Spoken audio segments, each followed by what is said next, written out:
இயேசு கிறிஸ்துவினாலும் உங்களுக்கு கிருபையும் சமாதானமும் உண்டாவதாக. ஆமென் சொல்லுவோம்.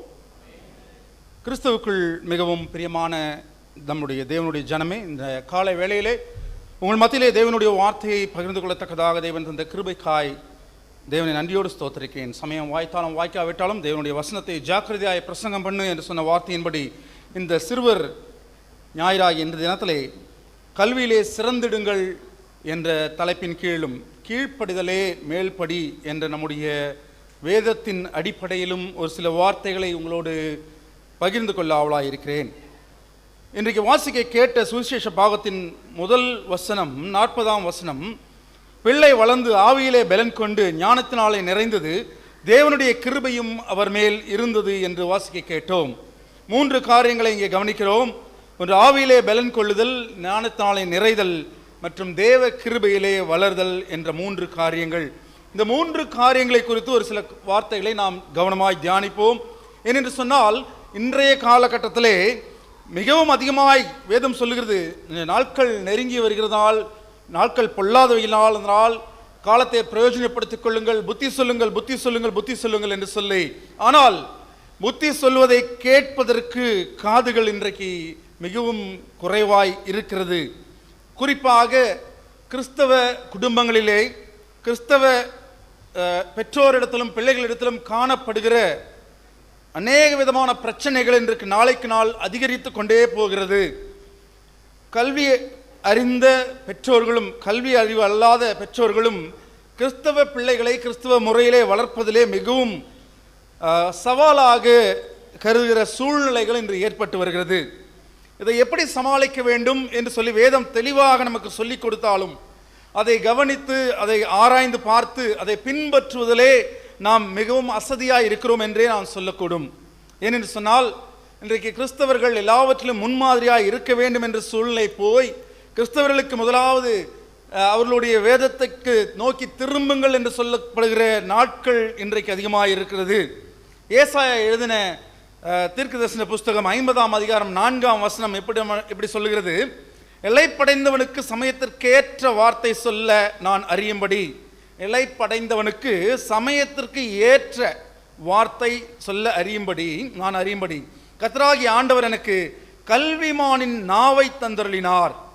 கற்றுக்கொள்ளுகிறவர்களைப் போல நான் கேட்கும்படி என் செவியை கவனிக்க செய்கிறார் என்று சொல்லி கிறிஸ்தவர்களுக்கு ஏற்ற ஒரு முக்கியமான கட்டளையை இங்கு ஏசாயா தீர்க்கதரிசியின் புத்தகத்திலே வாசிக்க கேட்கிறோம்.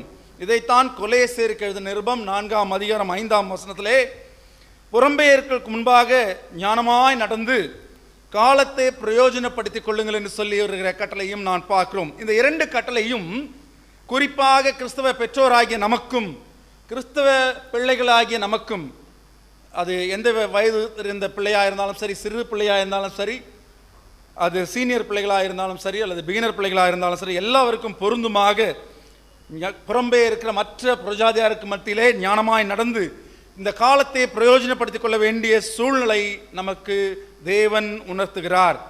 இந்த ஏசாயா 50ஆம் அதிகாரம் 4ஆம் வசனத்தை வாசிப்போம் என்று சொன்னால் 2 அவயவங்களை குறித்து வேதம் பேசுகிறது. ஒன்று நாவு, இன்னொன்று செவி. குறிப்பாக பிள்ளைகள் நம்ம எங்கே படிக்கிறீங்க அப்படின்னு கேட்பாங்க. கேட்டால் அந்த ஸ்கூலில் படிக்கிறேன், இந்த ஸ்கூலில் படிக்கிறேன்னு சொல்லுவாங்க. அந்த ஸ்கூல் பேரை சொல்லும் போதே பிள்ளைகளுக்கு ஒரு பெருமை இருக்கும், அதே நேரத்தில் அது கேட்பவர்களுக்கும் ஒரு வியப்பு இருக்கும். ஏன் இந்த காரியம், எந்த ஸ்கூலில் படிக்கிறான் பையன் அப்படின்றத பொறுத்து ஒரு 2 விஷயத்தை நம்ம புரிஞ்சுக்கலாம். ஒன்று அந்த அப்பா அம்மாவுடைய வசதி வாய்ப்பு உண்டா இல்லையா, 2வது அந்த பிள்ளையோட படிப்பு எந்த அளவுக்கு இருக்கும் என்று சொல்லி தெரிந்து கொள்ளலாம்.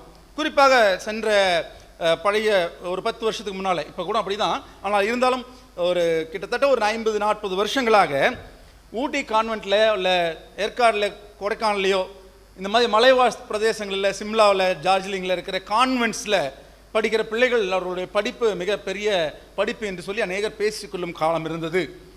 மிகவும் வசதி படைத்தவர்கள், அரசியல்வாதிகள் அல்லது சினிமா நடிகர்கள் அல்லது தொழிலதிபர்கள் அவருடைய பிள்ளைகளை மாத்திரம் இந்த இடங்களிலே படிக்க முடியும் என்ற சூழ்நிலை இருந்தது. என்ன காரணம்னு பார்த்தீங்கன்னா, அங்கு வசூலிக்கப்படுகிற கட்டணங்கள் மிகவும் அதிகம். சாமானியர்களால் அந்த இடத்துல படிக்க முடியாது. ஆனால் அதே நேரத்தில் அங்கு படித்து வருகிறவர்கள் மிகப்பெரிய அரசு அதிகாரிகளாக மிகப்பெரிய தொழிலதிபர்களாக, சமுதாயத்தில் அந்தஸ்து வாய்ந்தவர்களாக அல்லது இராணுவ அதிகாரிகளாக அவர்கள் சென்றதை நாம் பார்க்கிறோம். அப்படிப்பட்ட சூழ்நிலையில் Indian military academy, national defence academy, officers training academy என்று சொல்லப்படுகிற இராணுவ அதிகாரிகளை பயிற்சிவிக்கப்படுகிற நிலையங்களிலே ஒரு சில சமயங்களிலே சாதாரண வகுப்பை சேர்ந்த சாதாரண பள்ளிகளிலே படித்த மாணவர்கள் கூட அங்கு வந்து அவர்கள் இருக்கும்போது இந்த இரண்டு பெயரையும் எப்படி மேட்ச் பண்ணுவது என்று சொல்லி தான் அதிலே ஆங்கிலேயர்கள் அநேக நடைமுறைகளை அந்த ட்ரைனிங் ஸ்கூலிலே வைத்து சென்றார்கள். அவர்களுக்கு என்னென்ன டைமிங், மெயினாக டைம் மேனேஜ்மெண்ட் என்று சொல்லப்படுகிற நேரத்தை சரியாக பயன்படுத்திக் கொள்ளுதல். இன்றைக்கு கிறிஸ்தவ இல்லங்களிலே பிரியமானவர்களே யோசித்து பாருங்கள், நம் பிள்ளைகள் எத்தனை மணிக்கு எழுந்திருக்கிறார்கள்? நாம் பிள்ளைகள் எத்தனை மணிக்கு எழுந்திருக்கிறார்கள்? அவர்களை எழுப்புவதிலே எவ்வளவு பெரிய சேலஞ்ச் இருக்கிறது. அவளை பள்ளிக்கு அல்லது கல்லூரிக்கு அனுப்புவதிலே மிகப்பெரிய ஒரு சவாலை நாம் சந்திக்க நேர்கிறது. ஆரம்பமே சரியாக இருக்க வேண்டும். ஆரம்பமே சரியாக இருந்தால்தான் அது மிக சரியாகதான் இருக்கும். அநேக கதைகளை கேட்டிருக்கோம், அநேக பாடல்களை பாடியிருக்கிறோம். நீ எதை வேணாலும் செய்யலாம், கடைசியில் வந்து உழைப்பிலே பலன் கேட்டால் உனக்கு கிடைக்காது. எதையும் செய்யாமல் இருந்து விட்டு விதைக்க போகிறாயா? வரமாட்டேன். மற்றபடி களை எடுக்க போகிறாயா? வரமாட்டேன். உரமிடப் போகிறாயா? வரமாட்டேன். ஆனால் கடைசியில் விளைவின் பலனை அனுபவிக்க போகிறாயா? வருகிறேன் என்று சொன்னால் அந்த பலனிலே பங்கு கிடையாமல் போகிறதை நாம் பார்க்கிறோம். இப்படிப்பட்ட சூழ்நிலை இந்த பள்ளிகளிலே ஏன் இந்த பள்ளிகள் இந்த சிறந்து விளங்குகின்றன என்று பார்த்தோம் என்று சொன்னால், முதலாவது அந்த பள்ளிகள் ஆரம்பிக்கப்பட்டதெல்லாம் கிறிஸ்தவ மிஷினரிமார்களாலே ஆரம்பிக்கப்பட்ட பள்ளிகள். இந்த பள்ளிகளுடைய பெயர்கள் அதை வெளிப்படுத்துகின்றனவாய் இருக்கிறது. அந்த பள்ளிகளுடைய நடைமுறைகள், சின்னங்கள் அவற்றை வெளிப்படுத்துவதாய் இருக்கிறது. அங்கே என்ன சொல்லித்தரப்படுகிறது? அங்கே படிப்பு மாத்திரமல்ல, முதலாவது ஒழுக்கமும் நேர மேலாண்மையும் சொல்லித்தரப்படுகிறது.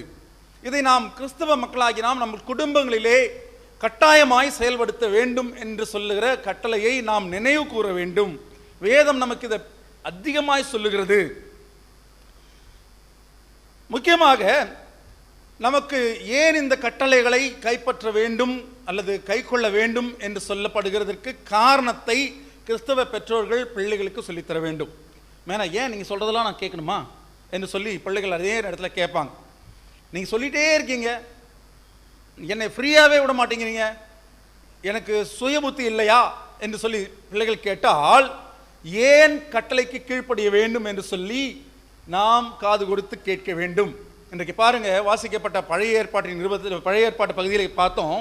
சாமுவேலின் புஸ்தகத்தில் மிக தெளிவாக சொல்லப்படுகிறது. ஏலிக்கு இருந்த 2 பிள்ளைகளும் அவன் தகப்பனுடைய சொல்லை கேளாமல் போனார்கள், அதனால தான் அவர்களுக்கு அழிவு உண்டானது என்று பார்க்கிறோம். தகப்பன் சொல்லை கேளாமல் போன பிள்ளைகள் தருதலையான பிள்ளைகளாக வளர்க்கப்படுகிறார்கள் அல்லது வளர்ந்து விட்டார்கள். வளர்ந்து விட்ட பிறகும் அவர்கள் தகப்பனுடைய சொல்லை கேளாததுனால தான் சடுதியிலே மரணம் அடைந்தார்கள். இன்னைக்கு காலையில் டெலிவிஷனில் ஒரு மெசேஜ் பார்த்துட்டு இருந்தேன். அப்போ ஒரு ஆயர் சொல்லிட்டு இருந்தார், ஒரு கார் வாங்கினாராமா. இந்த காரை ஒரு நண்பர் அவருக்கு சொல்லி கொடுத்தாரு எப்படி ஓட்டணும்னு சொல்லி. அவர் ஓட்டிகிட்டு இருந்தார். ஒரு நாள் திடீர்னு போயிட்டு இருக்கும்போது கார் நின்று போச்சு. நின்று போனோடனே அந்த மெக்கானிக்கு ஃபோன் பண்ணியிருக்காரு. அந்த மெக்கானிக் கேட்டிருக்காரு, பெட்ரோல் இருக்குதா முதல்ல வண்டியில்? இருக்குது ஐயா. சரியாக தானே ஓட்டினீங்க? சரியாக ஓட்டினீங்க. ஏதாவது லைட் எரியுதா பார்த்தீங்களா? ஆமாம், முதல்ல ஒரு எல்லா லைட்டும் எரியும், அப்புறம் மறுபடியும் ஸ்டார்ட் பண்ணால் எல்லா லைட்டும் ஆஃப் ஆயிரும். இப்போ கொஞ்ச நாளாக ஒரு லைட்டு மட்டும் எரிஞ்சிட்டே இருந்தது. நான் அது ஏதோ டிஸ்கோ லைட் போட்டிருக்காங்கன்னு சொல்லி நினச்சி ஓட்டிகிட்டு இருந்தேன் அப்படின்னாராமா. பார்த்தா இன்ஜினில் ஆயில் இல்லை அப்படின்ற லைட் எரிஞ்சிட்டே இருந்திருக்கு. அதை பார்க்காம கவனிக்காமல் அவர் ஓட்டிகிட்டே இருந்தார். வண்டி கடைசியில் சீசாகி போய் நின்றுச்சு. இதுதான் மக்களுடைய வாழ்க்கையிலும் வேதம் சொல்லுது. அடிக்கடி கடிந்து கொள்ளப்பட்டும் தன் பிடரியை கடினப்படுத்துகிற மனுஷன் சகாயமின்றி சடிதியிலே நாசமடைவான் என்று சொல்லி வேதம் பல விதமாக, பல செய்திகளின் மூலமாக, பல சம்பவங்களின் மூலமாக, பல மக்களின் மூலமாக, தீர்க்கதரிசனங்களின் மூலமாக உணர்த்துகிற வசனங்களை, உணர்த்துகிற காரியங்களை நாம் கவனியாது இருந்து கொண்டே இருந்தோம் என்று சொன்னால் அது கடைசியிலே ஒரு மிகப்பெரிய ஆபத்திலே நம்முடைய பிள்ளைகளை கொண்டு போய் சேர்த்து விடும் என்பதை நாம் அறிந்து கொள்ள வேண்டும். முக்கியமாக ஏன் கீழ்ப்படிய வேண்டும்? 2 அவயவங்களை பார்த்த நாவு, செவி. ஏன் கீழ்ப்படிய வேண்டும் என்று சொன்னால், உனக்கு தேவனுக்கு பயப்படுகிற பயம் என்ற எண்ணத்திலே ஒரு விசுவாசம் இருந்தது என்று சொன்னால் நீ கீழ்ப்படிய வேண்டும். தேவனுக்கு பயப்படுகிற பயத்தை குறித்து வேதம் தெளிவாக பேசுகிறது. தனியாக பிரசங்கம் பண்ணலாம். கர்த்தருக்கு பயப்படுதல் ஞானத்தின் ஆரம்பம். எனவே இம்மையிலும் மறுமையிலும் தேவன் நமக்கு சிறந்த எதிர்காலத்தை தருவார் என்ற விசுவாசம் இருக்கும் என்று சொன்னால் நாம் தேவனுக்கு கீழ்ப்படிய வேண்டும், பெற்றோருக்கு கீழ்ப்படிய வேண்டும். ஒரு கன்வென்ஷன் கூட்டத்தில் ஒருத்தர் கேட்டார், யாருக்கெல்லாம் விசுவாசம் இருக்குது? அந்த கன்வென்ஷனுக்கு வந்து அத்தனை பேரும் கை தூக்குனாங்க. இப்போ இங்கே நான் கேட்டதுன்னா நீங்கள் எத்தனை பேர் கை தூக்குவீர்கள் என்று எனக்கு தெரியவில்லை. கை தூக்கி முடித்த உடனே மறுபடியும் அவர் ரெண்டாவது ஒரு கேள்வியை கேட்டார். கடுகு விதை அளவு விசுவாசம் இருக்கிறவங்க மாத்திரம் கைக்கு அப்படியே தூக்கிட்டே இருங்க, மற்றவங்களாம் கீழே போட்டிருக்கிறார். எல்லாருமே கீழே போட்டாங்க. ஏன் விசுவாசம் இருக்குதுன்னு சொல்லும்போது கை தூக்கினவங்களாம் கடுகு விதை அளவு விசுவாசம் இருக்குதான்னு கேட்டவொடனே கை கீழே போட்டாங்க. ஏன் அடுத்து என்ன கேட்டுவார் அவர்? ஆமாம், எதையா செய், அற்புதம் செய்யின்னு சொல்லிடுவார். கடுகு விதை அளவு விசுவாசம் உங்களுக்கு இருக்கும் என்று சொன்னால் நீங்கள் அநேக அற்புதங்களையும் அடையாளங்களையும் செய்ய முடியும் என்று சொல்கிறது வேதம். அந்த அற்புத அடையாளங்கள் சாதாரணமான விஷயம் அல்ல. 10 பிள்ளைகள் வளர்கிற இடத்துல உங்கள் பிள்ளை சரியாக வளர்ந்தது என்று சொன்னால், 10 பிள்ளைகள் வளர்ந்த இடத்திலிருந்து கெட்டு போகிற ஜனங்கள் மத்தியிலிருந்து ஒரு பிள்ளை சரியாக வருகிறது என்று சொன்னால் அதுதான் மிகப்பெரிய அற்புதம் என்று சொல்ல முடியும். அந்த அற்புதம் எதனாலே வந்தது? இந்த விசுவாசத்தினாலே வந்தது. இந்த விசுவாசம் என்றால் என்ன? முதலாவது உங்களுக்கு விசுவாசம் இருக்கும் என்று சொன்னால் இந்த கல்வி அறிவு தானாக வளரும். அப்படின்னா விசுவாசம்னா என்ன? வேதம் சொல்லுகிற விசுவாசத்துக்கான டெஃபினிஷன், விசுவாசமானது நம்பப்படுகிறவர்களின் உறுதியும் காணப்படாதவர்களின் நிச்சயமா இருக்கிறது. இன்றைக்கு ஒரு குழந்தை என்னிடத்துல படித்து கொண்டிருக்கிறது, அவனுக்கு வயது 5 தான் ஆகிறது, இல்லை 6 தான் ஆகிறது. இவன் ஒரு காலத்திலே பின்னால இப்படிப்பட்ட ஒரு உயர்ந்த பதவியை அடைவான், இப்படிப்பட்ட அநேகரை ஆண்டவருக்குள்ளாய் வழி நடத்துவான், இப்படிப்பட்ட உயர்ந்த அந்தஸ்திலே இருப்பான் என்று சொல்லி அந்த குழந்தையை குறித்ததான விசுவாசம் முதலாவது பெற்றோராகிய நமக்கு இருக்க வேண்டும். பெற்றோர்களுக்கு மாத்திரமல்ல, கிறிஸ்தவ ஆசிரியர்களாகிய பேராசிரியர்களாகிய நமக்கும் இருக்க வேண்டும். அநேக காரியங்களை நாம் பார்த்திருக்கிறோம். அநேக பேர் சாட்சி சொல்கிறார்கள், ஏதாவது ஒரு கிறிஸ்தவ ஆசிரியையாவது ஒரு கிறிஸ்தவ ஆசிரியனாவது அந்த குழந்தையின் வாழ்வை தொட்டிருப்பார்கள். அநேக இடத்துல பார்த்துருக்கேன். அநேக புரோஜாதியார் சாட்சி சொல்லும்போது, எங்களுக்கு இப்படி ஒரு டீச்சர் இருந்தாங்க, எங்களுக்கு இப்படி ஒரு சார் இருந்தார், அந்த சார் பேரை சொல்லும்போது சந்தோஷமாக இருக்கும் கேட்பதற்கு. அப்போ ஏதாவது ஒரு கிறிஸ்துவனுடைய அடியார் அவனை முன்மாதிரியாக கவர்ந்ததினாலே அவன் வாழ்க்கை உயர்ந்தது என்று அந்த மாணவன் வெளியே வந்து சொல்லும்போது தேவனுக்கு மகிமையை கொடுப்பதாக இருக்கிறது. அப்படி மற்றவர்கள் தேவனுக்கு மகிமையை கொடுக்கும்படியாக கிறிஸ்தவ ஆசிரியர்களாகிய நாமும் பேராசிரியர்களாக நாமும் நடந்து கொள்ள வேண்டும், முன்மாதிரிகளாக இருக்க வேண்டும். விசுவாசமானது நம்பப்படுகிறவரின் உறுதியும் காணப்படாதவரின் நிச்சயமாய் இருக்கிறது. அந்த விசுவாசத்தை நாம் எப்படி பெற்றுக்கொள்ள வேண்டும்? ரோமருக்கு எழுதின நிருபம் 10ஆம் அதிகாரம் 17ஆம் வசனம் சொல்லுகிறது, ஆதலால் விசுவாசம் கேள்வியினாலே வரும், கேள்வி தேவனுடைய வசனத்தினாலே வரும். பாருங்க, நாவு மூலமாக தேவனுடைய வசனத்தை யாராவது பேசுவதை நாம் கேட்டோம் என்று சொன்னால், செவியின் வழியாக கேட்டோம் என்று சொன்னால் நமக்கு விசுவாசம் வரும். இந்த விசுவாசத்தை பெற்றுக்கொள்ள நாம் என்ன செய்ய வேண்டும்? மிக சிம்பிளா சொல்றேன், தேவனுடைய வசனத்தை கேட்க வேண்டும். நிறைய பேர் சர்ச்சில் வந்துட்டு என்ன பண்ணுவாங்க? பிரசங்கம் பண்ணும்போது என்ன பண்ணிட்டு இருப்பாங்க? தூங்கிட்டு இருப்பாங்க. தூங்குறவங்களாம் ஒரு அல்லேலூயா சொல்லுங்க அப்படின்னு சொன்னால் 2 பேர் சொல்லிடுவாங்க. அது முழிச்சிட்டே ஒருத்தர் நிம்மதியாக கொரட்டை விட்டே தூங்குவாங்க, சந்தோஷமாக தூங்கிட்டு இருப்பாங்க. அப்போ வசனத்தை கேட்கிற இடத்துல வந்து உட்காந்துட்டு இந்த கேட்காம நிறைய நாள் போயிடுறதுனால தான் நம் வாழ்க்கையிலே மாற்றங்களை காண முடிவதில்லை. அப்போ விசுவாசத்தை நாம் பெற்றுக்கொள்ள வேண்டும் என்று சொன்னால் தேவ வசனத்தை ஜாக்கிரதையாய் கேட்க வேண்டும், ஜாக்கிரதையாய் நம்முடைய பிள்ளைகளிடத்தில் அதை பேச வேண்டும்.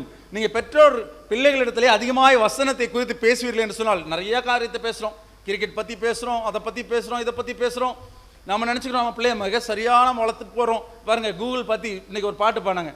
கூகுள் என்ன பண்ணுமாம்மா?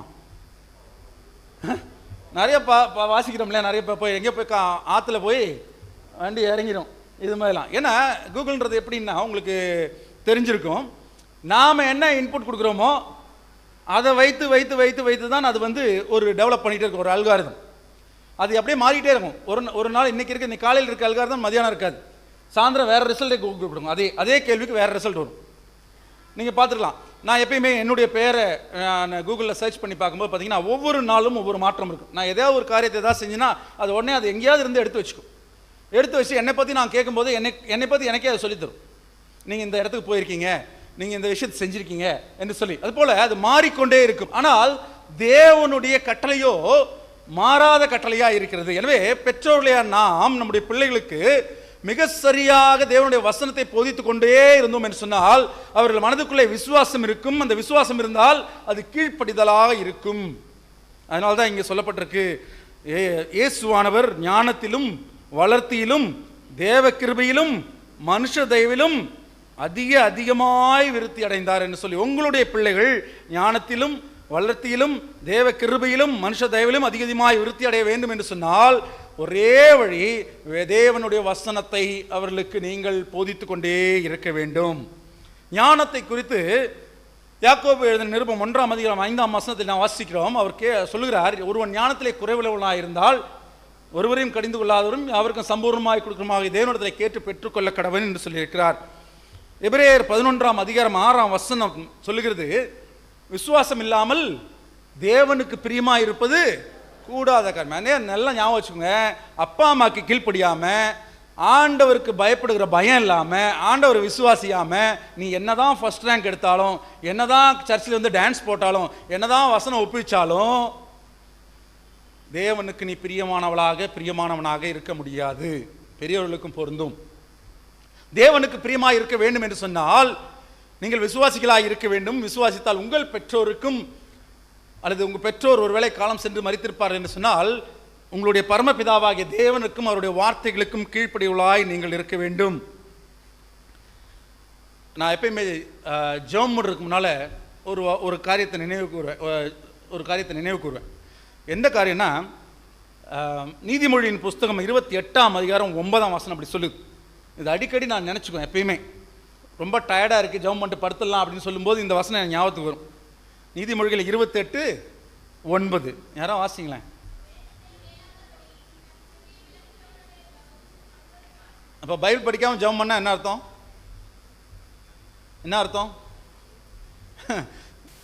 மறுபடியும் சொல்லுங்க, கடைசி வார்த்தையை படிங்க. ஜெபமும் அருவருப்பானது. நீங்கள் பைபிள் வாசிக்காமல் ஜெபம் பண்ணால் அந்த ஜெபம் எப்படி இருக்குமா ஆண்டவருக்கு? நல்லா ஞாபகம் வச்சுக்கோங்க. அப்போ வேதத்தை கேட்கறதுனால தான், வேதத்தை கவனிக்கிறதுனால தான் உங்களுக்கு விசுவாசம் வரும். எனவே அப்படிப்பட்ட வேதத்தை கேளாமல், வேதத்தை வாசிக்காமல் நீங்கள் ஜெபம் பண்ணீங்கன்னா அந்த ஜெபம் அருவருப்பாய் இருக்கும். இன்னொன்று, ஞானத்தை கொடுக்குது இந்த வேத வசனம், விசுவாசத்தை கொடுக்குது வேத வசனம். முக்கியமாக நீங்கள் பயந்து இருக்கும்போது உங்களுக்கு தைரியத்தை கொடுப்பதாக இருக்கிறது. எத்தனை பேர் வேதத்தினுடைய வசனத்தினால தைரியம் அடைந்திருப்பீர்கள் என்று சொல்லி நான் கேட்டால் நிறைய பேர் சொல்லுவீங்க. எஸ், ஒவ்வொரு சந்தர்ப்ப சூழ்நிலைகளே தேவத்தினுடைய வசனத்தை நீங்கள் யாராவது சொல்ல கேட்டால் அல்லது எங்கேயாவது எழுதியிருக்கிறத பார்த்து தேவன் உங்களோட பேசுகிறதை நீங்கள் கவனிக்க முடியும். அவர் இங்கிலீஷ் சர்வீஸ் டாக்டர் ஜோன்ஸ் சொல்லுவார், எங்கேயாவது காரில் போகும்போது ஏதாவது காரில் வசனம் தெரியாதான்னு பார்த்துட்டே இருப்பாராம். வசனம் வந்து ஒரு எஸ்எம்எஸ் அனுப்புகிற மாதிரி நமக்கு இல்லையா? ஒரு எஸ்எம்எஸ் வந்துச்சுன்னா அந்த விஷயத்தை படிக்கிறோம். அதுபோல் காருக்கு பின்னால் இருக்க வசனத்தை படித்தா அது ஒரு சந்தோஷத்தை கொடுக்கும், நமக்கு ஒரு தைரியத்தை கொடுக்கும். ஒரு துன்பமாக இருக்கிற நேரத்தில், ரொம்ப கஷ்டமாக இருக்கிற நேரத்தில், ஒரு துயர செய்தியோடு இருக்கிற நேரத்தில் தேவனுடைய வார்த்தை நம்மை தேற்றுவதாக இருக்குது. இன்றைக்கி வாட்ஸ்அப்லேயோ அல்லது வந்து வேறு ஏதாவது ஒரு சோஷியல் மீடியாவிலோ ஒரு வசனம் உங்களுக்கு வரும்போது காலையில் நீங்கள் வாசிக்கும்போது உங்களுக்கு மிகவும் பொருத்தமாக இருப்பதை நீங்கள் பார்த்துருக்கலாம். அதே போல் வசனத்தை தேவன் நம்மோடு பேசுகிறார். வேதத்தை எடுத்து ஜெபம் பண்ணிட்டு நீங்கள் வேதத்தை வாசிச்சிங்க என்று சொன்னால் கர்த்தர் கட்டாயமாய் உங்களோட காலையும் மாலையும் பேசுவார். அப்படிப்பட்ட சூழ்நிலையிலே அது உங்களுக்கு மிகப்பெரிய ஆசீர்வாதத்தை தரும். எனவே வேத வாசிப்பிலே ஒரு நாளும் குறைவில்லாதவளாய் நாம் காணப்பட வேண்டும். அதனால்தான் நிறைய பக்தர்கள் பாடியிருக்கிறார்கள், சோதனை வரும் வேளையில் சொற்கேட்கும் செவியிலே பரத்தில் இருந்து ஜெயம் வரும், பரனென்னை காக்க வல்லோ, காக்கும் வல்ல மீட்பர் உண்டனக்கு உண்டனக்கு உண்டனக்கு, காக்கும் நல்லிடையன் உண்டனக்கு காத்திடுவார் என்றுமே. இப்படி தேவனுடைய வசனத்தை கேட்பதனாலே விசுவாசம் அடைகிறோம், தைரியம் அடைகிறோம், ஞானம் அடைகிறோம். இப்படி ஞானத்தை கீழ்ப்படிதனாலே பெற்றுக்கொண்ட ஒரு மன்னனை குறித்து பழைய ஏற்பாட்டு பகுதியிலிருந்து உங்களுக்கு சொல்ல வேண்டும் என்று சொல்லி நான் ஆசைப்படுகிறேன். வேதத்தை எடுத்து உங்கள்கிட்டலாம் கேட்டால் பழைய ஏற்பாட்டில் ஒரு நல்ல மன்னன் பேர் சொல்லுங்கள் அப்படின்னு சொன்னால் நீங்களாம் என்ன சொல்லுவீங்க? உடனே தாவீது, சாலமோன் அப்படி இப்படி சொல்லுவாங்க. அதில் ஆனால் சொல்லப்படாத ஒரு மன்னன் இங்கே இருக்கிறான். 2 நாளாகமம் புஸ்தகம் 26ஆம் அதிகாரம் 3ஆம் வசனத்திலிருந்து 23ஆம் வசனம் வரைக்கும் வாசிக்க கேட்டீர்கள் என்று சொன்னால் உங்களுக்கு ஒருவேளை பிடித்த அல்லது பிடிக்காத ஒரு மன்னனை பார்க்கிறோம். அவன் மன்னனுடைய பேர் உசியா. உசியா ராஜாவை குறித்து நீங்கள் கேள்விப்பட்டிருக்கீங்க. எங்க ஏசாயா அவனை பற்றி சொல்லுவார் இல்லையா? உசியா ராஜா மரணமடைந்த வருஷத்துல ஒரு பெரிய தரிசனத்தை ஏசாயா கண்டான் என்று சொல்லி நாம் வாசித்திருக்கிறோம். அந்த அதிகாரத்தை குறித்து அதிகமாய் பிரசங்கம் பண்ண கேட்டிருக்கலாம். ஆனால் அந்த உசியா மன்னனை குறித்து நாளாகமத்தின் புஸ்தகம் என்ன சொல்கிறது என்று வாசிப்பீர்கள் என்று சொன்னால், அவனுக்கு அநேக ஆலோசகர்கள் இருந்தார்கள். முக்கியமாக சகரியா என்ற ஆலோசகர் இந்த உசியா மன்னனுக்கு இருந்தான் என்று சொல்லி நாம் பார்க்கிறோம். இன்னைக்கு உங்களுக்கு நிறைய வாதியாருங்க இருப்பாங்க, டீச்சர்ஸ் இருப்பாங்க, நிறைய சண்டே கிளாஸ் டீச்சர்ஸ் இருப்பாங்க, நிறைய யூத்தில் இருக்கிற ஆலோசகர்கள் இருப்பார்கள், அல்லது உங்களுடைய சபையில் இருக்கிற மூப்பர்கள் இருப்பார்கள். இவர்களுடைய ஆலோசனை எல்லாம் நீங்கள் கேட்கும்போது நீங்கள் மிக சிறந்த அறிவாளியாக, மிக சிறந்த விசுவாசியாக, மிக சிறந்த ஒரு மன்னனா, ஒரு தகப்பனாக அல்லது அம்மாவாக அல்லது கணவனாக மனைவியாக நீங்கள் வாழ முடியும். குறிப்பாக சிறந்த பெற்றோராக நீங்கள் வாழ முடியும். இந்த சகரியா என்ன செய்தான் என்று சொன்னால், வேதம் வரிசையாக லிஸ்ட் போட்டு சொல்லுது. இந்த சகரியா மன்னன், நான் சொல்றது கிட்டத்தட்ட 5000 ஆண்டுகளுக்கு முன்னால் அவன் பேசிட்டு இருக்கோம். 4000-5000 ஆண்டுகளுக்கு முன்பாக நடந்த விஷயங்களை நாம் பேசிட்டு கொண்டிருக்கோம். அந்த காலத்திலேயே எந்த விதமான நவீன கண்டுபிடிப்புகள் இல்லாத காலத்திலேயே, மிகப்பெரிய பல்கலைக்கழகங்கள் இல்லாத காலத்திலேயே ஆலோசனையை கேட்டு இந்த மன்னன் என்ன செய்தான், மிகப்பெரிய அரணுள்ள பட்டணங்களை கட்டினான் என்று சொல்லி வேதம் சொல்லுகிறது. he built fortified cities என்று சொல்லி நாம் பார்க்கிறோம். அது மட்டுமல்ல, அந்த நகரங்களை சுற்றி மிகப்பெரிய அலங்கங்களையும் மதில்களையும் அவன் கட்டினான். மதில்னா நீங்க பார்த்துருப்பீங்க, சீன பெருஞ்சோரை நீங்க பார்த்துருப்பீங்க படங்களிலே. அந்த மதில் மேலே ஒரு நடந்து போக, ஒரு ஆர்மி நடந்து போகிற அளவுக்கு இடம் இருக்கும். அந்த இடத்துங்களிலே பல களஞ்சியங்கள், பல ஆயுத சாலைகள் எல்லாமே அந்த இடத்துல இருக்கும். அப்படிப்பட்ட மதில்களை அவன் கட்டினான் என்று சொல்லி பார்த்தோம். அது மட்டுமல்ல, அவன் வேளாண்மை பிரியனாய் இருந்தான். இன்னைக்கு TNEAU தமிழ்நாடு அக்ரிகல்ச்சர் யூனிவர்சிட்டி கோயம்புத்தூர்ல அக்ரிகல்ச்சர் பிஎஸ்சி அக்ரி டிகிரி கொடுக்குறாங்க. அதே போல நிறைய பொறியியல் கல்லூரியில் BE அக்ரிகல்ச்சர் இன்ஜினியரிங் கொடுக்கிறார்கள். இவர்களுக்கெல்லாம் என்ன எதிர்காலம் இருக்கிறது? நான் இடத்துல கேட்க வருகிற மாணவர்களுக்கு அதிகமாக சொல்வேன், BSc கம்ப்யூட்டர் சயின்ஸ் மாதிரி அல்ல BSc agri. BSc agri is a professional course. BSc agri படித்து முடித்தவர்களுக்கு எல்லாருக்கும் உடனடியான வேலை வாய்ப்பு இருக்கிறது. நீங்கள் படிக்க போகணும் அப்படின்னா, அநேகர் இன்றைக்கு படிப்பு ஒரு வியாபாரமாக போனதுனாலே என்ன படிப்பது என்பது தெரியாமல் குழம்பிக் கொண்டு தங்கள் வாழ்க்கையை வீணடித்து கொண்டு தேவையற்ற கல்லூரியிலே போய் சேருகிற மாணவர்களை பார்த்துருக்கு. நீங்கள் நிறைய அட்ராக்டிவான படிப்புகளாக இருக்குது. ஆனால் அந்த படிப்புகள் பின்னாலே அவர்களுக்கு பலன் தருமா, ஒரு நல்ல வேலையை கொடுக்குமா, ஒரு சம்பளத்தை கொடுக்குமா என்பதை புரிந்து கொள்வதில்லை. அதே போல மிக குறைந்த மதிப்பெண் எடுத்த மாணவர்கள், மிக அதிக மதிப்பெண் எடுத்த மாணவர்கள் என்ன படிப்பு படிக்கிறார்களோ அந்த படிப்பு தான் நானும் படிக்க வேண்டும் என்று சொல்லி ஆசைப்படுவார். இது மிகப்பெரிய டிசாஸ்டரில் கொண்டு போய் விட்டுரும். குருவி தலையில பணங்கா வச்ச மாதிரி.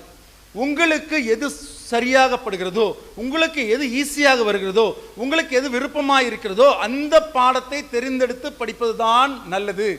எந்த குழந்தையை கூப்பிட்டு கேளுங்க, நீ என்னம்மா நீ பெரிய பிள்ளையா என்ன வேலைக்கு போவே? நான் டாக்டர் வேலைக்கு போவேன், நான் அந்த வேலைக்கு போவேன், இந்த வேலைக்கு. எங்கள் சொந்தக்கார பையன், ஒரு சின்ன பையன் ஒருத்தன் தான், அவன் இன்னைக்கு பெரிய ப்ரொஃபஸராக இருக்கிறான். அந்த பையனை சின்ன பையனாக இருக்கும்போது கூப்பிட்டு கேட்பாங்க. கூப்பிட்டு கேட்டவொன்னே முதல்ல எடுத்த நீ என்ன வேலைக்கு போவா அப்படின்னு கேட்பாங்க. உடனே அவன் சொல்லுவான், நான் ஊழியக்காரனாக போவேன்.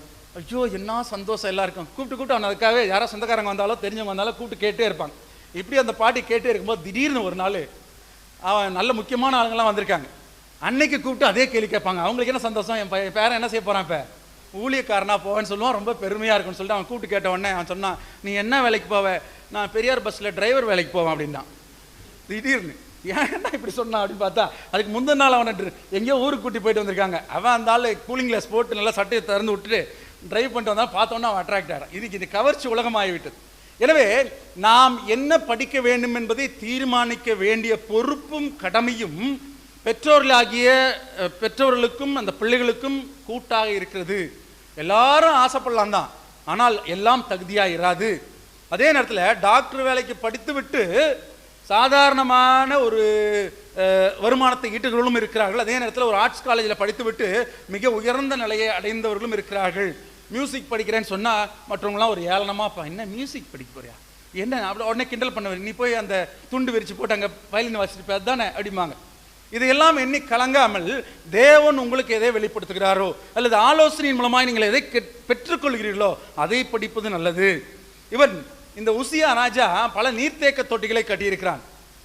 வேளாண்மைக்காக மட்டுமில்லாமல் கால்நடைகள் மந்தைகளின் வசதிக்காக மிகப்பெரிய சிஸ்டன்ஸ் நீர்த்தேக்க தொட்டிகளை அவன் கட்டினான் என்று பார்த்தோம். அது மட்டுமல்லாமல் அதிகமாக திராட்சை ரசம் உற்பத்தி செய்ய வேண்டும் அல்லது உலர்ந்த திராட்சைகளை தயாரிக்க வேண்டும் என்பதற்காக திராட்சை தோட்டங்களை பயிரிடும்படியாக மக்களை ஊக்குவித்திருக்கிறான். அது மட்டும் இல்லாமல் இன்னைக்கு கலெக்டர் ஆஃபீஸில், ரெவென்யூ டிபார்ட்மெண்ட்டில், இல்லை தாசில்தார் ஆஃபீஸில் வச்சிருக்குமா ரெக்கார்ட்ஸ் டிவிஷன் என்று சொல்லி ஒரு டிவிஷனை ஆரம்பித்து இது எல்லாத்தையும் எழுதி பத்திரப்படுத்துங்க என்று சொல்லி இந்த உசியா ராஜா சொல்லியிருக்கான்.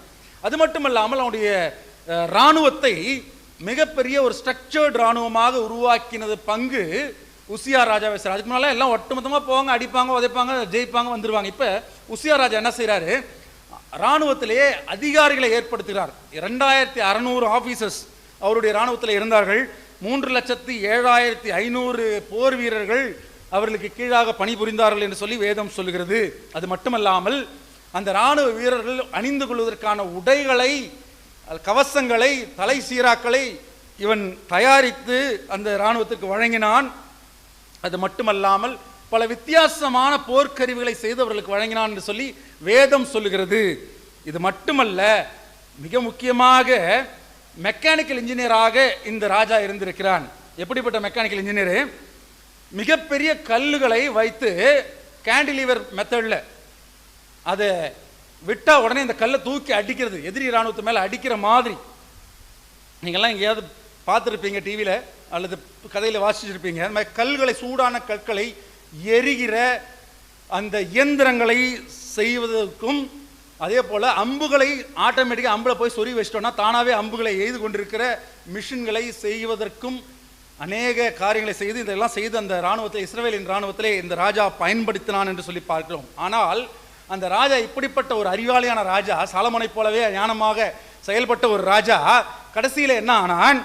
அவன் ஆணவம் அடைந்து, வேதம் சொல்கிறது அழிவுக்கு முன்னானது அகந்தை, விழுதலுக்கு முன்னானது மனமேட்டிமை. அப்ப விளக்க வேண்டிய பொருட்கள் என்னென்ன? 2, அகந்தையும் மனமேட்டிமை விளக்கிட்டோம்னா, தாழ்மையை தரித்து கொண்டோம்னா இந்த அழிவிலிருந்து தப்பிச்சுக்கலாம். இவன் அந்த அழிவுக்கு நேராய் போனதுனாலே, அகந்தை அடைந்ததுனாலே வேதம் சொல்லுது, பிகாஸ் ஆஃப் ஹிஸ் அரகன்ஸ் அவன் என்ன செய்து விட்டான்? அந்த அந்த சகரியா என்று சொல்லப்படுகிற ஆலோசனையை அவன் தள்ளிவிட்டு விட்டு என்ன செய்த போனான்? இவன் கர்த்தருடைய தண்டனைக்குள்ளாய் கடந்து சென்றுட்டான். எப்படி தண்டனை செய்தார் கடவுள்? தூபம் காட்டும் கலசத்தை கையில் எடுத்துக்கொண்டு நான் தூபம் காட்டுவேன் என்று சொல்லி ஆசாரியர்களுக்கு முன்பாக பிரவேசிக்கும் போது அசரியா என்ற ஆசாரியன் அவனை தடுத்து நின்றான்.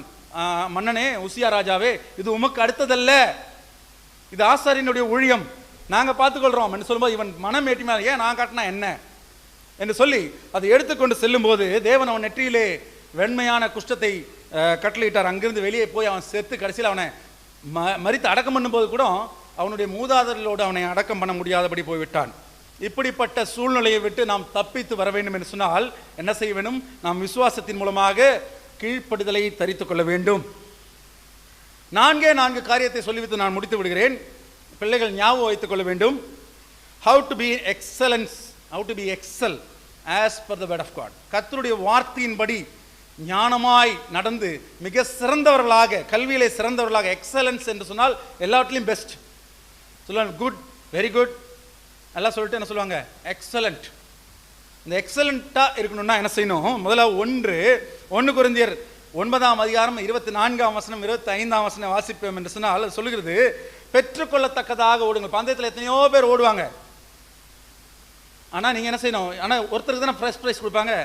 ஆனால் ஒரே ஒருவன் மாத்திரம் பரிசை அடைவான் என்று அறிவீர்கள். அப்படி என்றால் நீங்கள் எப்படி ஓடணும்? பெற்றுக்கொள்ளத்தக்கதாக ஓட வேண்டும். எத்தனை பேர் ஓடினாலும் நீங்கள் பெற்றுக்கொள்ளத்தக்கவர்களாக ஓட வேண்டும். முக்கியமாக சொல்லுது வேதம், இச்சை அடக்கத்தோடு இருங்கள். முக்கியமாக குறிப்பாக இந்த காலகட்டத்திலே பிள்ளைகளுக்கு சொல்ல வேண்டிய மிகப்பெரிய முக்கியமான விஷயம், இச்சை அடக்கத்தோடு நீங்கள் இல்லாவிட்டால் உங்கள் வெற்றியை நீங்கள் இழந்து விடுவீர்கள். இந்த மொபைல் ஃபோன் மிகப்பெரிய சேலஞ்சாக இருக்குது. வீட்டில் எப்போ பார்த்தாலும் மொபைலில் படிக்கிறேன்னு சொல்லிட்டு மொபைல் நோண்டிகிட்டே இருக்காங்க பிள்ளைங்க.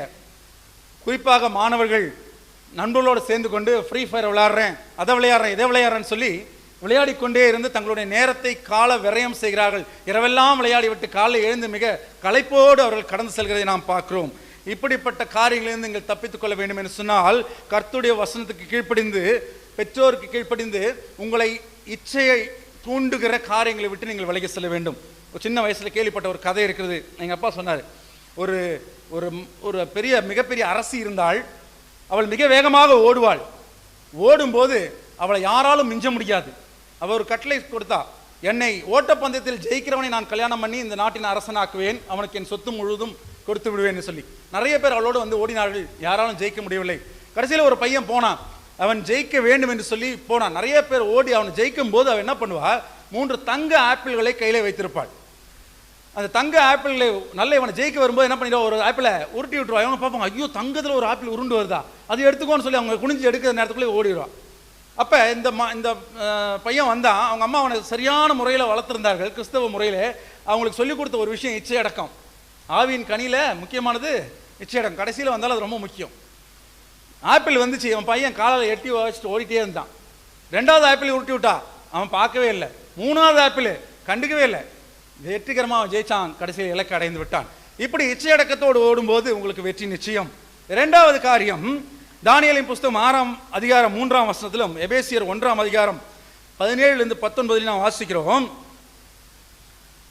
ஞானத்தின் ஆவியானவர் உங்களுக்குள்ளே இருக்க வேண்டும். அப்படி என்றால் தேவன் நமக்கு ஞானத்தை தருகிறவராக இருக்கிறார். தானியேலை குறித்து வாசிக்கும் போது அவனை மிகப்பெரிய ஞானவான் என்று சொன்னார்கள். எல்லா மக்களும், ஜோஷியர்கள்லாம் போய் சொன்னாங்க, அந்த சாஸ்திரிகள்லாம் போய் சொன்னாங்க, அவனுக்குள்ளே விசேஷித்த ஆவி இருக்கிறது.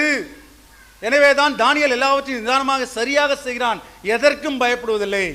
தேவனுடைய ஆவியானவர் நீங்கள் பெற்றுக்கொண்டீர்கள் சொன்னால் உங்களை தவிர வேறு யாரும் எக்ஸலண்ட்டாக இருக்க முடியாது. அதுக்காக ஜெபம் பண்ணுங்க. பிள்ளைகள் கட்டாயமாய் கர்த்தராக ஆவியானவர், ஞானத்தின் ஆவியானவர் என்னை நடத்த வேண்டும் என்று சொல்லி நீங்கள் ஜெபிப்பீர்கள் என்று சொன்னால் கர்த்தர் ஞானமுள்ள ஆவியை உங்களுக்கு தந்தருள்வார். அதனால தான் இங்கே வாசித்தோம். இன்னைக்கு கேட்ட பிள்ளை எதிலெல்லாம் வளர்ச்சி அடைந்து ஞானத்திலும் தேவ கிருபையிலும் மனுஷ தயவிலும் இதுக்கு அதிகமாக வந்தார். முன்னால் ஃபர்ஸ்ட் வசனம் என்ன சொல்லுது, ஆவியிலே பலன் கொண்டு. அதுதான் இதை சொல்கிறேன் நான், ஆவியிலே பலன் கொள்ள வேண்டும். நிறையா எடுத்துக்காட்டு உங்களுக்கு சொல்லிட்டே போகலாம். யோபு 12ஆம் அதிகாரம் 7ஆம் வசனத்தில் 12ஆம் வசனம் வாசிக்கலாம், அல்லது நீதிமொழியின் புஸ்தகம் 30:24-28 வாசிங்க. ஞானமுள்ள ஜந்துக்கள் 4 உண்டு என்று சொல்லி அதில் ஒன்றே ஒன்று மாற்றம் சொல்லிடுறேன். எறும்புக்கு ரொம்ப ஞானம் இருக்குன்னு சொல்கிறாங்க. ஏன் சொல்கிறாங்கன்னு தெரியுமா உங்களுக்கு? எறும்புக்கு ஏன் ஞானம் இருக்குது? அது அறிவுன்னு சொல்லிட்டு போயிடலாமே, இல்லை ஒழுங்காக போகுது, லைனாக போகுது, வரிசையாக நம்மளும் தான் செய்கிறோம். அறிவுன்னு சொல்லிட்டு ஏன் ஞானம்னு சொல்லியிருக்கு பாருங்கள். நிறையா விஷயங்கள் இருக்குது. அறிவுன்றது வேற, ஞானன்றது வேற, விவேகன்றது வேற, புத்திசாலித்தனன்றது வேற, புத்தி வேற. இதெல்லாம் வேதத்தை படிச்சிங்கன்னா உங்களுக்கு தெரியும். ஞானம் ஏன் வருதுன்னா, நல்லா பார்த்துருப்பீங்க, எறும்பு நிறைய தடவை தீனி எடுத்துகிட்டு போகிறத பார்த்துருப்பீங்க, இலை எடுத்துகிட்டு போகிறத பார்த்துருப்பீங்க, செத்து போன பொருட்களை இழுத்துட்டு போகிறத பார்த்துருப்பீங்க. ஆனால் எப்பயாவது நீங்கள் பார்த்துட்டா எறும்பு அதனுடைய முட்டைகளை தூக்கிட்டு போகும். எப்போ போகும் முட்டைகளை தூக்கிட்டு? மழை வர்றதுக்கு முன்னாடி. எறும்பு எந்த டிவியை பார்த்துச்சு? வெதர் ஃபோர்காஸ்ட் எங்கேயா போய் படிச்சுதா? அப்போ அந்த எறும்புக்கு எப்படி தெரிஞ்சது? அதுதான் ஞானம். புரியுதுங்களா? அந்த ஞானத்தை யார் தரா? வேதம் சொல்லுது நமக்கு. ஞானத்தை ஒருத்தர் தான் தரணும், எந்த புக்கும் தராது, எந்த புக்கும் தராது. ஞானத்தை தருகிறவர் யாரு? வேதத்தில் இருக்கு. கர்த்தர் ஞானத்தை தருகிறார். அப்போ உங்களுக்கு அந்த ஞானத்தை ஞானத்தின் ஆவியானவர் கொண்டு வந்து சேர்த்து விடுறார். 3வது காரியம், தீத்துவுக்கு எழுதின நிருபம் 2ஆம் அதிகாரம் 7-8 வசனங்கள், அல்லது மத்தேயு எழுதின சுவிசேஷம் 5ஆம் அதிகாரம் 14, 15, 16 வசனம். இது ரெண்டுத்துலையுமே ஒன்று தான் சொல்லப்பட்டிருக்குது. நீங்கள் எப்படி இருக்க வேண்டும்? மற்றவர்களுக்கு எல்லாருக்கும் முன்மாதிரிகளாய் இருக்க வேண்டும். இந்த உலகத்தின் வெளிச்சமாக இருக்க வேண்டும். மலையின் மேல் இருக்கிற பட்டணமாக இருக்க வேண்டும். விளக்கை கொளுத்தி மரக்காலால் மறைத்து வைக்காமல் அதை விளக்கு தண்டின் மேல் வைப்பார்கள், அப்போது அது வீட்டில் உள்ள யாவருக்கும் வெளிச்சம் கொடுக்கும் என்று சொல்லி வாசிக்கிறோம். ஒவ்வொரு கிறிஸ்தவளும் விளக்கு தண்டின் மேல் இருக்கிற விளக்காக இருக்க வேண்டும். மலையின் மேல் இருக்க பட்டணமாக இருக்க வேண்டும். உப்பாக ஒளியாக இருக்க வேண்டும். இதில் எந்த விதமான காம்ப்ரமைஸும் நீங்கள் பண்ணிக்காமல் இருந்தீங்கன்னா கட்டாயமாக தேவன் உங்களை ஆசீர்வதிப்பார். கடைசியாக ஒன்று தானியேலின் புஸ்தகம் மீண்டுமாக வாசிக்கிறேன். 1ஆம் அதிகாரம் 20ஆம் வசனம். ஞானத்துக்கும் புத்திக்கும் அடுத்த எந்த காரியத்தில் ராஜா அவர்களை சோதித்தறிந்தானோ அப்போது மற்ற எல்லாரை காட்டிலும் தானியேலும் அவன் நண்பர்களும் 10 மடங்கு சமர்த்தராய் இருக்க கண்டார்கள். என்ன சொல்லுவோம்? எக்ஸ்போனன்சியேஷன் என்று சொல்லுவோம். 10 மடங்கு, 1 மடங்கல்ல, 2 மடங்கல்ல, 3 மடங்கல்ல, 10 மடங்கு சிறந்தவர்களாய் நீங்கள் இருந்தால்தான் என்று சொன்னால், எந்த விதமான தமிழில் ஒரு வார்த்தை இருக்குது, கோல்மால் அப்படின்னு சொல்லுவாங்க. எந்த விதமான ஒரு எக்ஸாம் எதையாவது எழுதுறீங்க, ஏதாவது ஒரு காம்படிஷனுக்கு போகிறீங்க, அதில் எப்படியாவது உங்களை தள்ளிவிட வேண்டும் என்று சொல்லி பார்ப்பார்கள். இந்த விஷயம் ரொம்ப ஜாக்கிரதையாக வச்சுக்கோங்க. இது முக்கியமான விஷயம். எந்த இடத்துல நீங்க சிறந்து விளங்கினீங்களோ, குறிப்பாக கிறிஸ்தவர்கள், அந்த இடத்துல உங்களை குறித்து தவறாக பேசுவதற்கு 15 பேர் இருப்பார்கள்.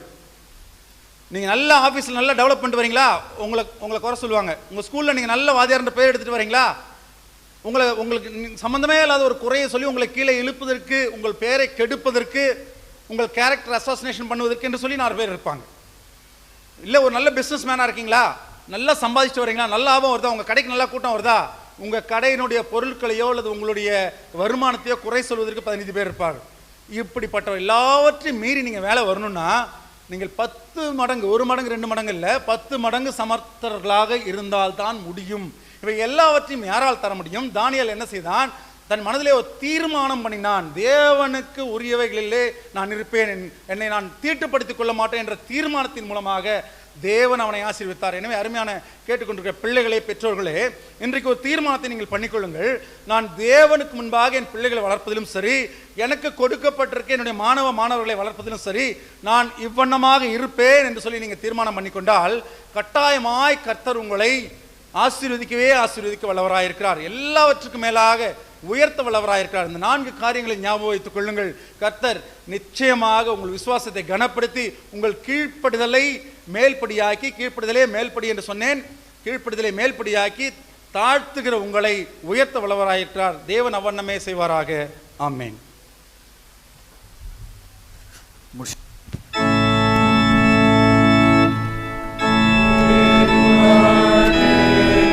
இதை எடுத்து வந்துரு.